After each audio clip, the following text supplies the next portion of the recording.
sort of have hit on Tim, and now I want to go back to this video here because this is the video that I feel is important. This is from the first day. I believe this was October 28th.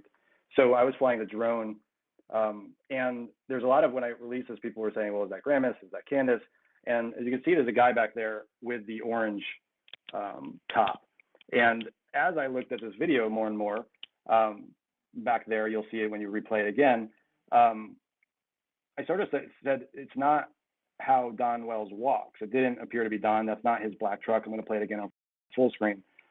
And Candace is walking towards my vehicle, which is parked in the main road, with a shotgun. I don't know what would make anyone carry a shotgun, and we'll get to Cam and Allie. Maybe that's just a common thing out here. But they're doing something, and they're doing it with a shotgun, and there's a man in the background there that I originally thought was Don. But when you look at it, and I'll release photos later, it's not his build at all. That man is not Don, I don't believe. No. It's broader. And all of a sudden, when I started looking at more footage, I went back to that visit and going to Nick and saying, look, I feel like that was a dog and pony show.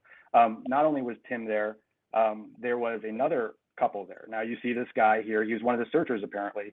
Now, what's really odd, you gotta take a step back and think of what I'm telling you, right? Because this is really hard to explain, but they delayed us. They delayed us for 3 hours, right? They went on Twitter, said, we don't want you there.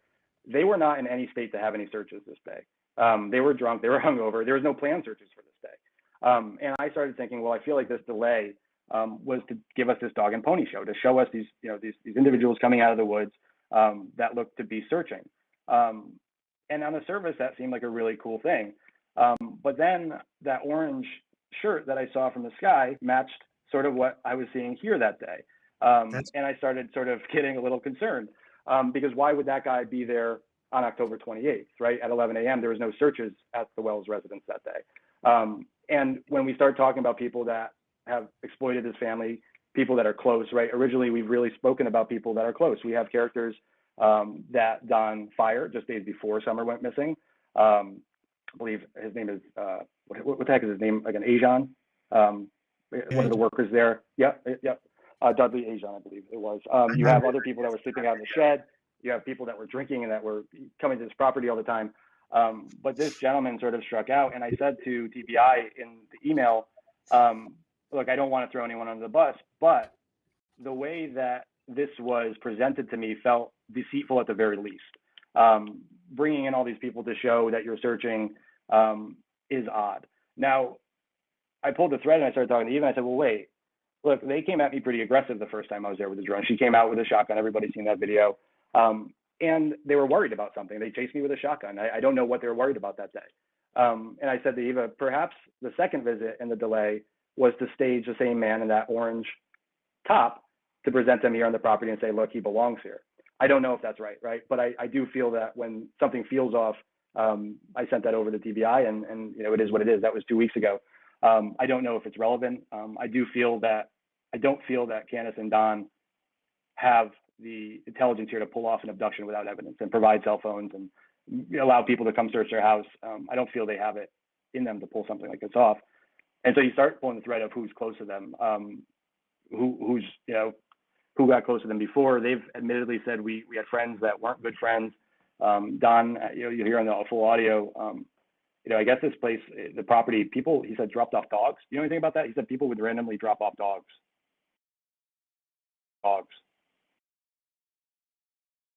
Yeah, that's those dogs were not pets. They were strays. They were dropped off. They just fed them. They went to we searched other people's properties down there, and they said they would be on their properties one day, and then the guy in the picture is Chris Coball, CNC Investigations. He's one of the private investigators, but the guy in your video is Miss Kathy and her husband. They were doing home repairs. Who's Miss Kathy and her husband? That's the ones that they were helping with the home repairs.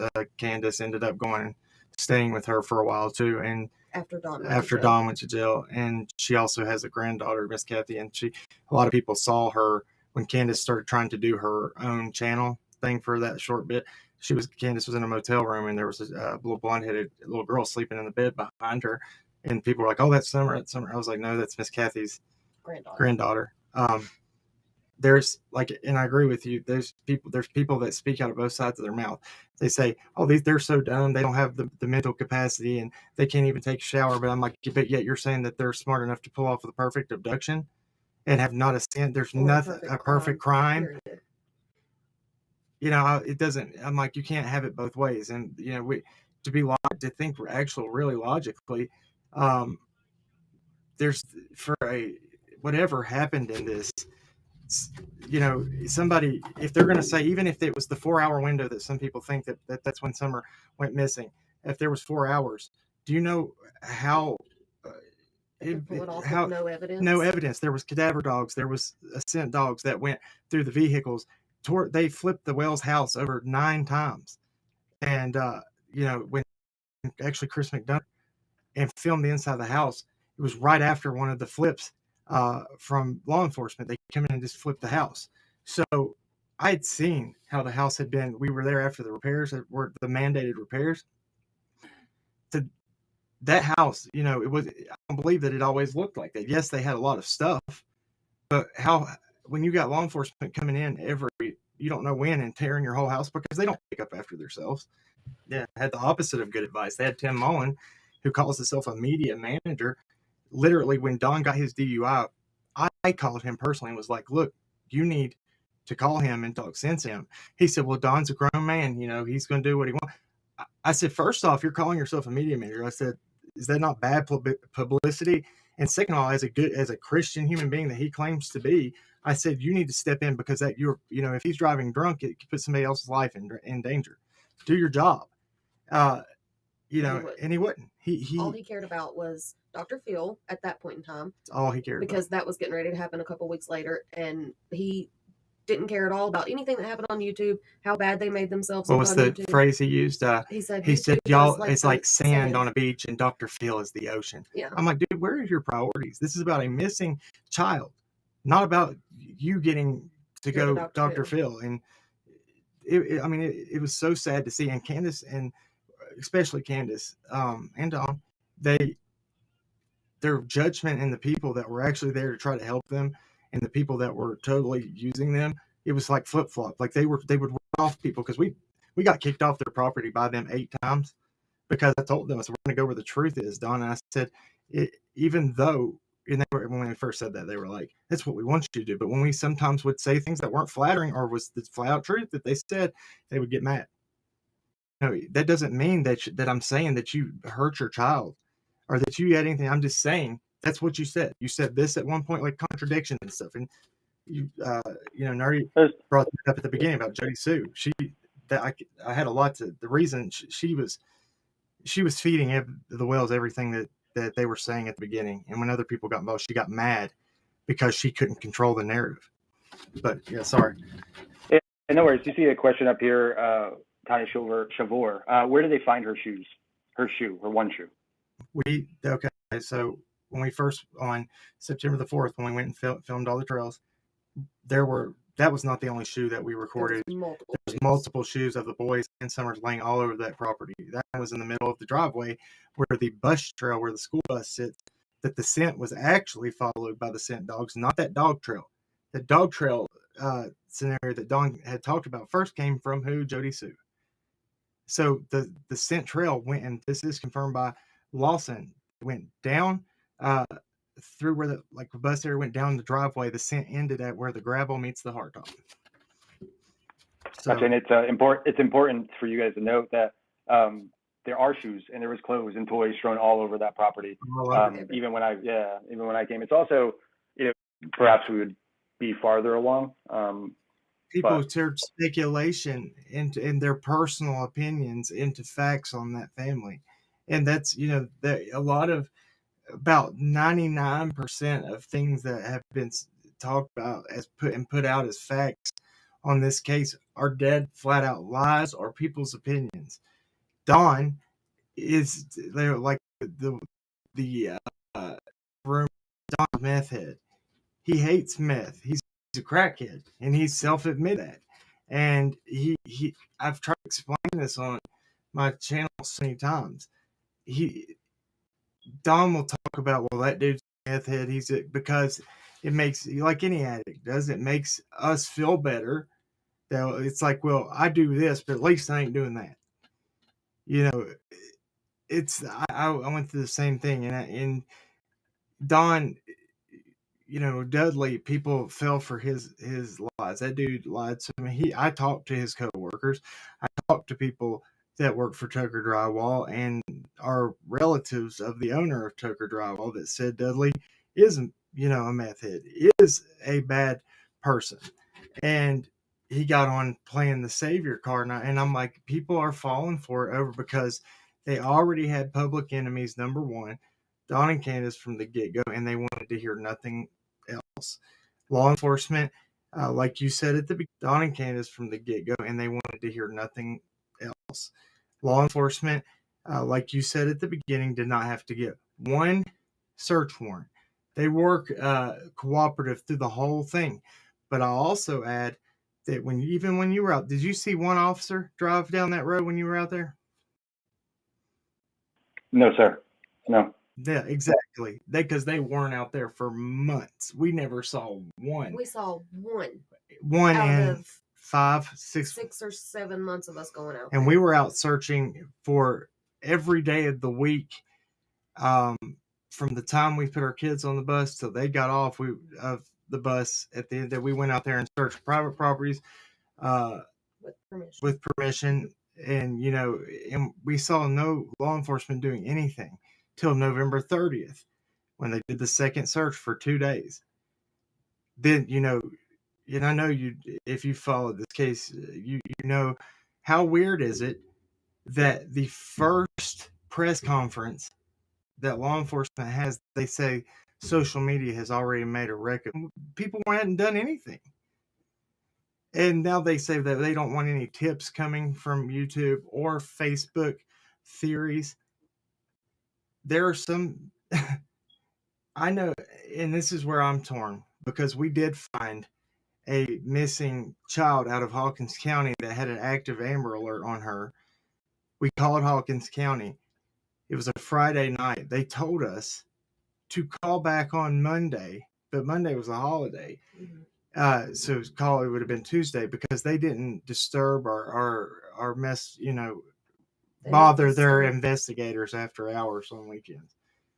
I said, are you freaking kidding me? It's I don't care if she's a runaway 17-year-old with an Amber Alert. It's an Amber Alert, and it's a child.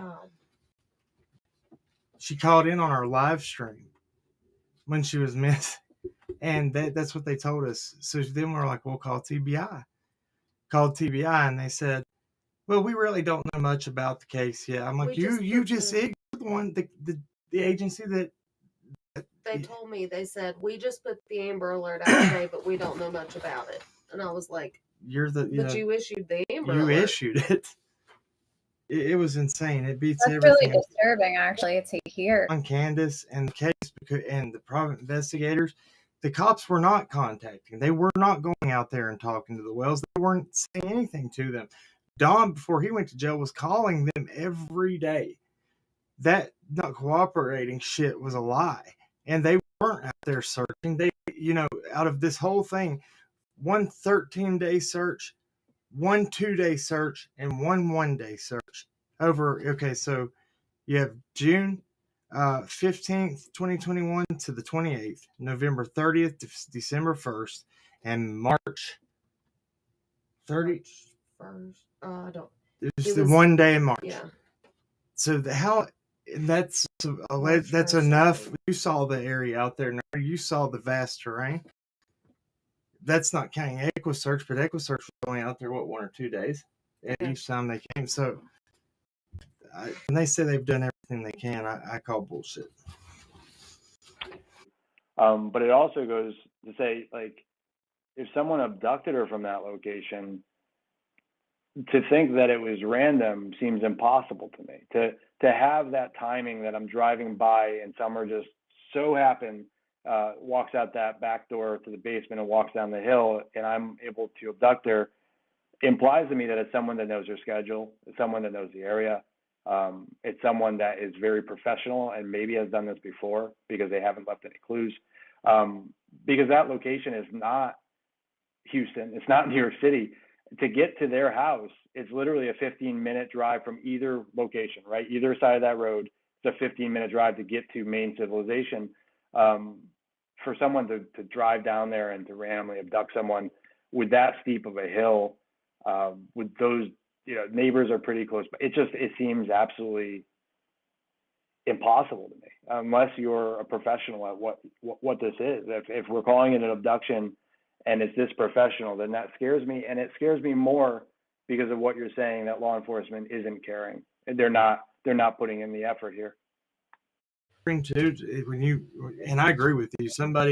If this is an abduction, it's not a random. We've had, since Summer went missing, an officer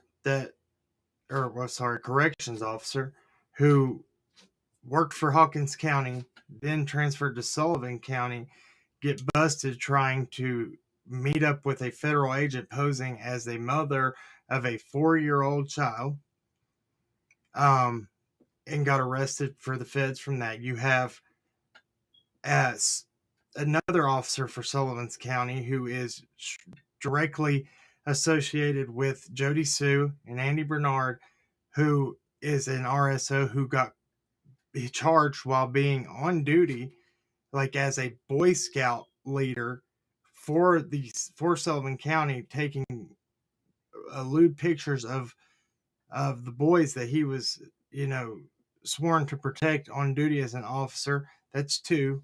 You have another officer, Richard,